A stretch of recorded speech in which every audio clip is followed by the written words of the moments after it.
สบายดีพ่อแม่พี่น้องมุสกูสุกคนเด้อ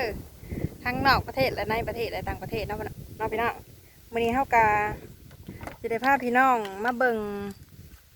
เจ๊ดำสิดูดน้ำใส่เข่าเพิ่นสิตายบ่เลยพี่น้องเอ้ยนำไปเบิ่งกันนะพี่น้องเนาะ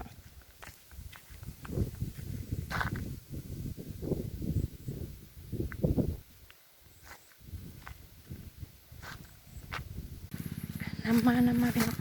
ได้ยินเสียงจักรนะก็ลงไปเลยครับ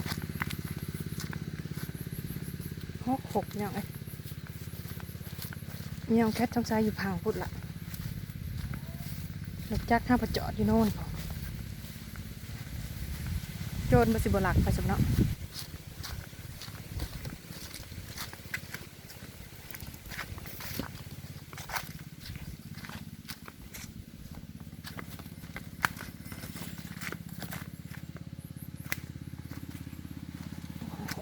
สั้น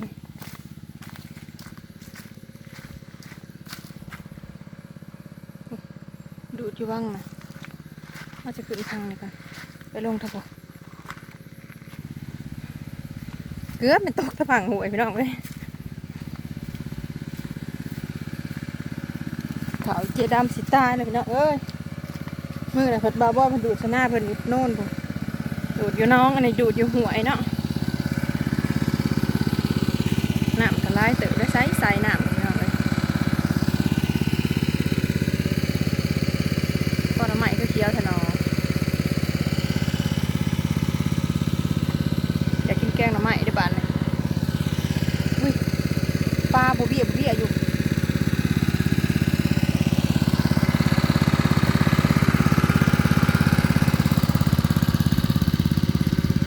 ก้อยหักกระบอกน้อยเดียวหนายังบักละลายตอนนี้เพิ่นว่าสิได้เก็บปลาว่าซั่นบ่ได้เก็บง่ายดอกพี่น้องเอ้ย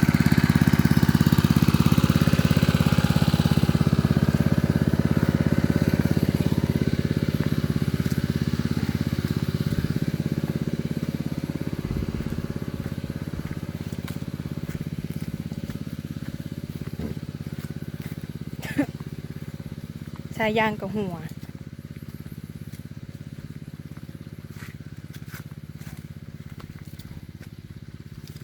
อย่าเอาวางได้สะสูมาจังเอาวางได้สะ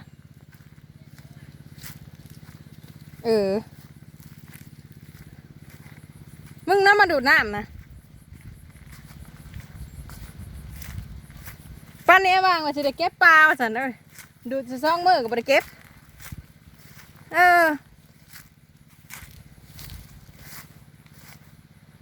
ืมนี่แหละเขาเจดำอีกธงหนึ่งผักหัวปลาแดกโอ้ยไปเหยียบสายยางตื่นเบิดนำสายยางกันมาพี่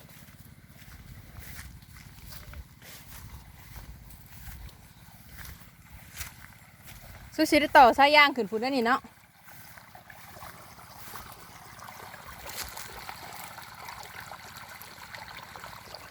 มาดูสกัดใต้ลีเนาะนี่นะเขางามกระโดด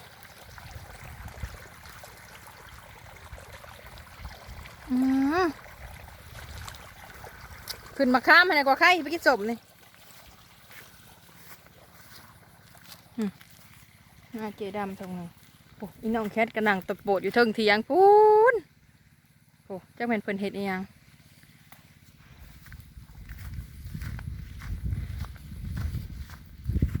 มะขามปลาบึกเห็นต้นมะขามแล้วน้ำลายเหี่ยงเต็มน้องเลย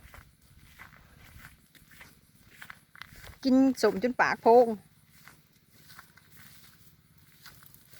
เทวนี่ก็สิตายเบิดแล้วเนาะ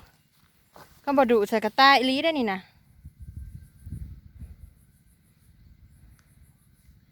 เขายังคือซับลายแท้ห่วงต่ำห่วงสูงพูน่ะให้ในปูสะอาดแล้วมันงามโพดข้ามบดกเนาะปีนี้เนาะมือหันหมากเถาแล้วหลายปีละต้นห้าวไปซังนี่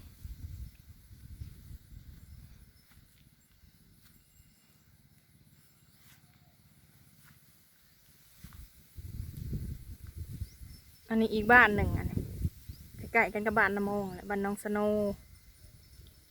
ขวามพักหัวอย่างขวามมาเอางัวไผ่ผูกอยู่นะใครฮะงัวเขาเจ้าบ่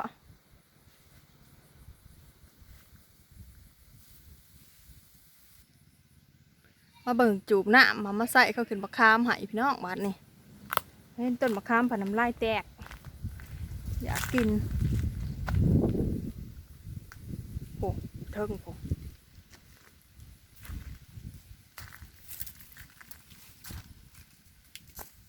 ป้าหน่วยมะขามหันนะมาเป็นตาสั่งแท้นี่แล้วก็ขามปลาบึกนะหน่วยใหญ่รีจนจาก32 นิ้ว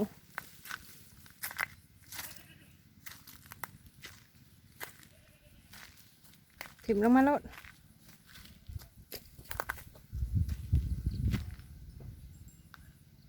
โคนนี่ก็บ้าใหญ่ๆนะ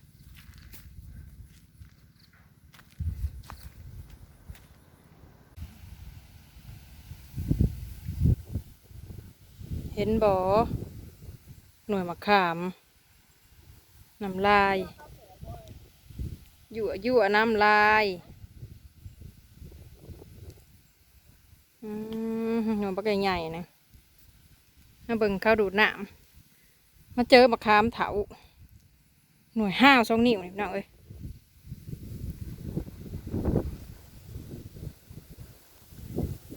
อ้ายลมเย็นอ่ะดิเอาเตียงมานอนคือสิรับขากปันยัง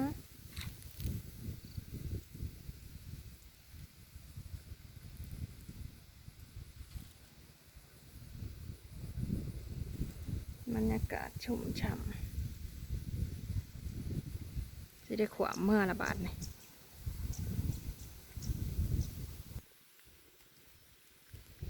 สิอวยขึ้นเมื่อละบาทนี่เราน้ำขาดูดขึ้นมาไล่ลดๆใส่น้ำก็ได้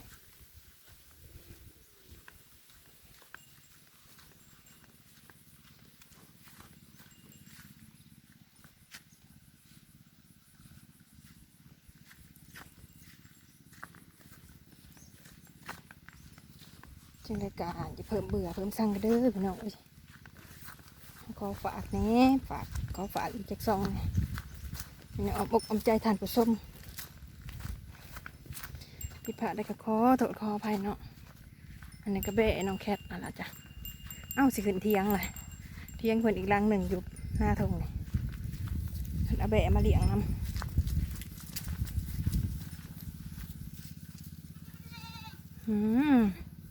งามแต่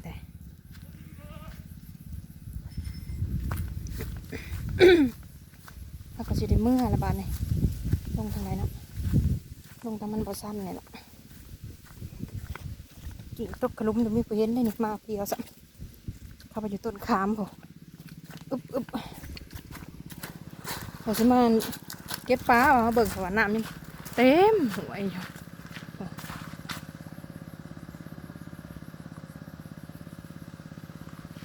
เสียงดูดเขียดตีแอกกระไรดิพี่น้องเขียดทรายนะ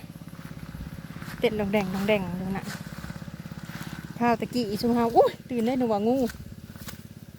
ข้าวตะกี้ชุมเฮามาคุ้ยเขียดทราย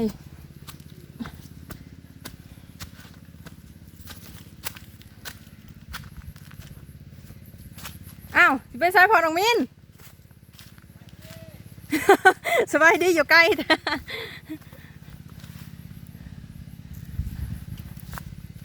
สิไปสายไปดีพี่น้องไปดีปฏิมาหาเลาะหาหน่อไม้แต่ว่าสวยเลยทันหรือเปล่าพี่น้องเลย ฉันแม่น้องมินเห็นยังนั่นน่ะ ที่พักขะแยง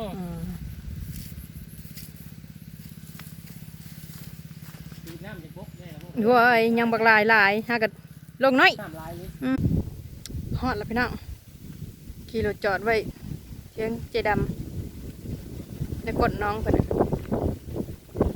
งานมาเบิกเขาเนี่ยเขาดูดน้ำใส่มือนะพี่น้องเลย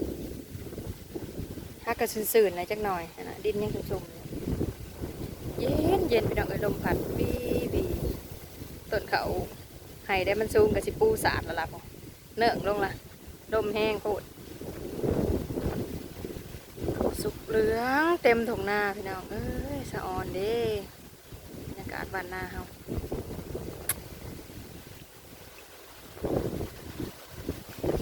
อย่างมันก็หอมกุ๊บกุ๊บพี่น้องเอ้ย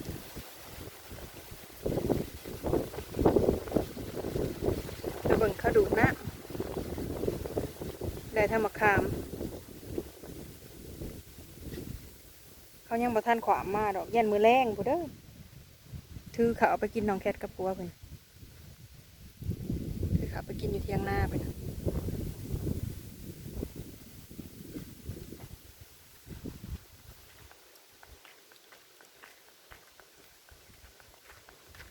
ได้น้องเพิ่นก็เพิ่นดูดมื้อนะหักบ่ได้มาถ่ายให้พี่น้องเบิ่งดอก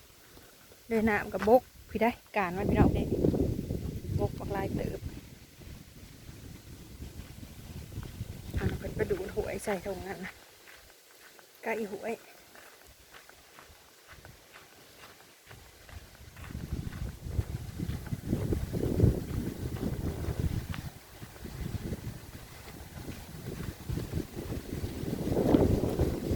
สาวก็เลิกเงียแหละลงมาหาแม่มาหน่อยพบกันละวันนี้ลมตื่นพี่น้องเอ้ยติดผ่านที่เราขอไปเด้อพี่น้องอดเบิ่งอดชมไปนำกันเด้อพี่น้องขอฝากช่องหนึ่งแน่อยู่ในออมอกออมใจท่านผู้ชมเนาะเพียงหน้าผ้าสุกเจดำพูนกองพื้นปะกะกองบักใหญ่หนึ่งมาสวมมือได้ฮะลูกเจาะแจ๊กันลงมาบ่น่ะเจาะแจ๊น้องสลานะน้ำลงมาติดำนะเจดำจักต่อพี่น้องบ่ยอมซื้ออีกได้จักเองตอกมัดเข่าเดี๋ยวชิแง่เทิงละหันนะมึงได้จักโคตรละมันก็ได้เท่านี้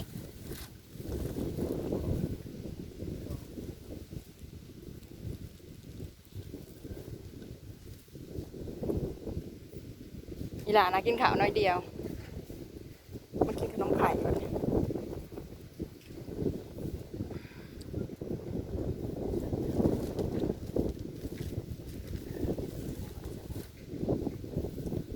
มึงบ่ได้ชื่อที่ปีเนี่ยนะ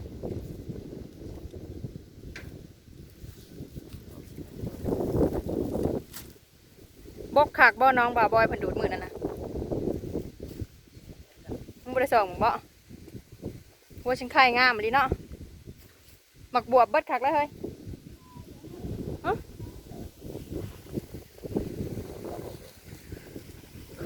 ขอจบคลิปเพียงเท่านี้นะพี่น้องขอบคุณขอบใจหลายๆฝากกดไลค์กดแชร์ในเด้อพี่น้องเอ้ยคลิปหน้าพอกันไหมสบายดี